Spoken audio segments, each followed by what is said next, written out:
Hey, you guys, and welcome to American Culture. So, I'm going to try to get through this in just one take because I really don't think I have it in me to do it multiple times and try to edit it. With that being said, what have I been doing for the past 2 weeks? Well, I have to get off the internet in general because the powers to be don't really particularly care for me to be on social media. YouTube is really all that's allowed. With that being said, a couple weeks ago, God had started talking to me, telling me that I needed to fast and pray, and He had something to tell me. And normally, when that happens, it's because He's getting ready for a rapid acceleration. He wants me to be clear. But later on that day, I found out all this stuff with my niece and how she had been abused. Now, understand that we have dealt with this type of abuse in our family before, and I don't want my video to get taken down. So, I mean, it has to do with sex abuse. And still the stuff that happened to me can't get acknowledged no matter how much truth I tell. It didn't happen. Even my abuser doesn't admit that anything happened to them. And I kind of saw the warning signs with my niece just because of how her mother was and how there was nobody's hands on her. And a couple years ago, I was like, yeah, she should come live with me. My mother is very hypocritical, and she was really gung-ho about it to me, but to my brother, who is the guardian parent of this situation, it was like, no, she won't want to take care of her, and it basically fell to the wayside.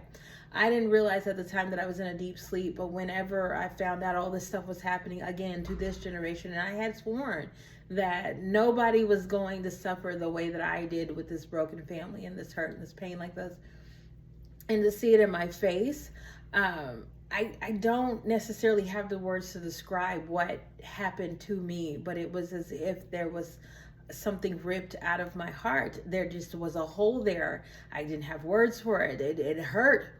I came to realize that it felt like a snap out of it type of thing, and I didn't have anger there. I know now that as a human we have a hardened heart, and then God gives us a softer heart. We think we get that once we accept Jesus into our hearts, but I think a lot of people think that they've truly accepted Jesus, but they haven't. But once you really do get to a point to where it has to be you, God, it can't be me, there was total surrender there. And as soon as I did that, that hardened heart just disappeared. And there wasn't the hate, there wasn't the anger, I didn't have any of that to respond to. It was just God's love here and what I knew God was going to do. I heard Him say, I have people. And when I heard God say, I have people, it was like I had people. Now, granted, I don't know these people and I haven't met these people, but I do know the way God functions, the way He's told me is I don't need my mother, I don't need my brother. There are people who will take care of this in due time. And to just, be prepared and ready, which I already am. So I don't really have too much to say about what's going on with that particular young lady. But I do know that God will rectify and restore that, and I will do everything that is of my part to make that happen. One of the major things that I remember from that is saying it's no longer about who and what can get in my way. They will not get in the way.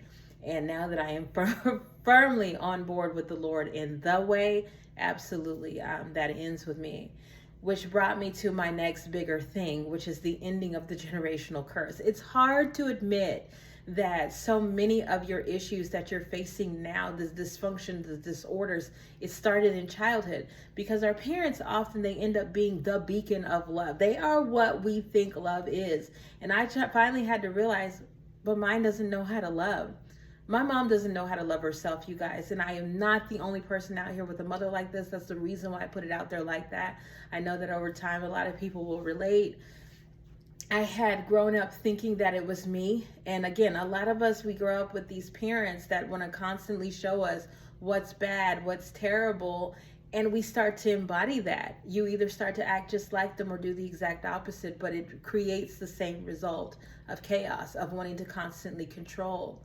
What God let me know was that the battle that I was ending was that one between good and evil, bad and, hate and love. When you have people who don't like themselves, who don't love themselves, it becomes impossible for them to show that kind of love to other people. And that's the dynamic that I was in. I finally was at a point.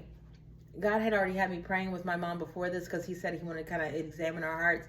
And when that came out and the truth, I had to start telling her the truth about all the bad decisions that she's made that's created the life that she's living. She told me don't talk to her, don't text her. Now you have to understand that over the course of the past 2 years since the surgery and everything that I've done to try to be an ample, loving daughter, I have been told don't come visit. Pretty much marred from even so much as calling on the birthdays. Never been invited out. Told that she's not going to come visit me. Don't even buy her a plane ticket. So it is don't come to see me. I'm not coming to see you. And now don't talk and don't text. And when she said that, God said, honor it. That was it. Honor thy mother and thy father. He let me know that we are in a harvesting season right now. We are beginning to reap, see what we have sown. It's not quite time to pick everything off yet, but this is the place where a lot of us, we've planted good seeds, and we can tell what's a weed and what's an actual good plant. And it's up to us to go out there and weed eat right now. And he's letting me know that my mother is a weed in my garden. That was a hard pill to swallow, because again, at this point, I still didn't understand that it was her self-hatred that I'm letting go of. I had to recognize, I don't know this lady. I've never gotten the opportunity to know anything about her life. She doesn't talk to me. All that she's really done is try to reject me and then take some type of pride for the increased suffering she went through because she had a child. And I could no longer applaud that. I need love. I need care. I need encouragement, enthusiasm, somebody who actually acts like they want me around. And I'm not getting that. When it got to that point of don't talk, don't text, God, like I said, we are in a reaping season. If this is what she continues to plant, this is what she's going to have to get. And so I did. I let that go, and I haven't said a thing to her. And God told me it'll be about 18 months before she kind of gets it in her head. But again, that's the cycle of judgment that we all enter into when we don't get on board with the Lord and just kind of do things His way. We keep on going back into these very negative patterns. But for me, I'm finally done with it. When I sat there and thought to myself, if I got married, I couldn't invite her because I don't want to deal with somebody saying no. And even if she did come, she'd make it a miserable experience. I don't want any more negativity. It finally hit me. Without that hardened heart there, I don't have the hate to give you. It looks like I don't like my mother if I can't invite her anywhere, if I can't go anywhere with her, if I can't even talk to her. That doesn't look like there's love there. And I can no longer show up for any relationship that does not allow actual love in, because guess what? I don't got the hate to give you no more. I don't have the hate to give my sister. I don't have the hate to give my brother. I don't have the hate to give my mother. I don't have the hate to give you. I don't have the fuel for the kind of conversations that you want to have that keep on putting you back in mirror. I don't have it. All that I have is love, and you don't want that. So let me stay over here and you stay over there. When you do decide that you want unconditional love that comes from caring and kindness and all the fruits of the Spirit I now know exist, fine. But until then, you got to stay over there. That brings me to my last point. God said, Alicia, you've made it back to the Garden of Eden.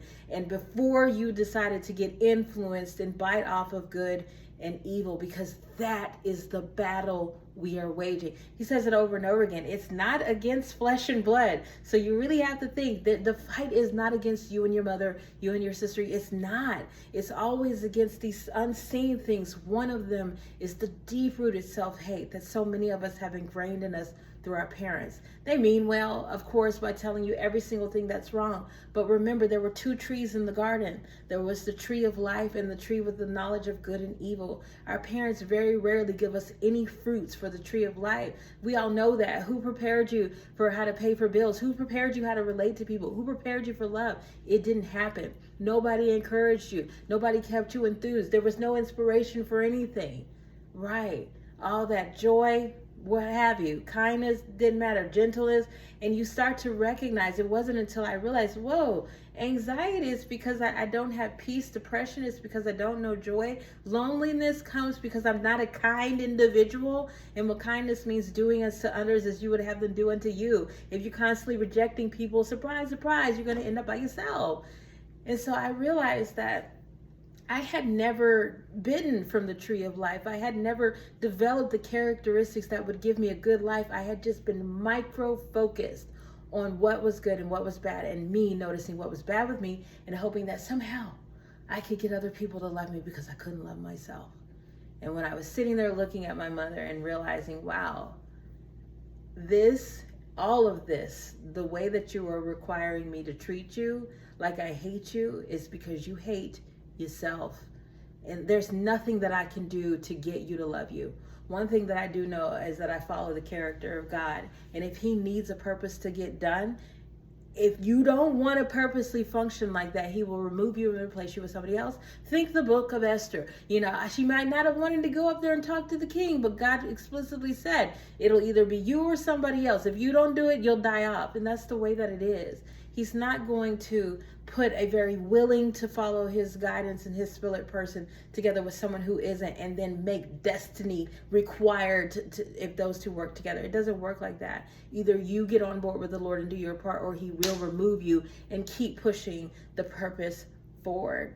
And so I'm at a point where, like I said, all these different things, the generational curses ended. I don't have hate to function here anymore. It stops with me. No child of mine will ever go through the experience that I had. They will know love. I'm not going to sit here and shove it down their throat, what is bad, what is evil, and then make it to them seem like it's them, that it's them that has all the problems. That's not the way that this works. I forgive my mother for everything that she has done. I know that I wasn't acting the most gracious, the most loving, the most caring, the most kind, and I didn't like myself either. And I give her all the space and leeway in order to learn that lesson. But the Lord has let me know that that's not something I'm here for. Just the same way as she wasn't an intricate part of me coming to love myself journey, I can't be an intricate part of her learning to love herself. All that I can say is this is a result of you hating you, and you're requiring every single relationship that you have to fuel some type of self-hatred, and I can no longer do that. When you want love, I'll be here to give you love. Until then, I got to go over there. So a lot of us, we are ending the generational curses. We're seeing, or at least starting that, we're starting to see the behavior that we have that's linked to that good versus evil, and not just about what brings good life. We're not eating from that fruit, but you want to now. It is a reaping season, not necessarily the harvest yet. A lot of us are just beginning to see, oh, okay, that's a watermelon, not a weed. That's corn and not some type of weird grass. And we're able to actually weed eat. And this is the hard part, is actually pulling up those people and experiences that ain't quite doing, it for you. And then God's letting me know that instead of getting to judgment, and because if you plant a garden and you don't do the weed eating, eventually the weeds are going to overtake your garden, and your harvest is going to be even more difficult and far less than it should have been. And so that's what a lot of people run into, is that this thing at the end of these 2-3 year long cycles, we end up with a whole bunch of like overrun fruits and vegetables that we can't really eat because we never really properly sowed the right seeds, and then we didn't take care of what we planted.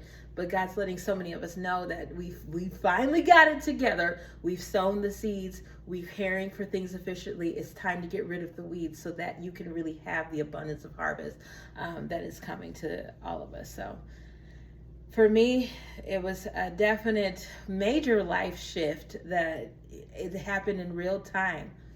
I'm done with the generational curse. I'm done with the hate, the self-hatred. I'm done with the constantly seeing the negative. That battle belongs to the Lord. He will take care of that stuff. Let me bite off the tree of life that comes with all these different great fruits that give me a great life. Joy, happiness, kindness, you name it, faithfulness. That's where I'm at. That's where I'm staying. And I'm not going to be jumping ship for anybody else. So I hope that kind of brings you up to speed. I have a little painting to do, and I will probably get back with you tomorrow, since YouTube, like I said, is the only place I'm allowed to be on the internet. Have a blessed day, you guys.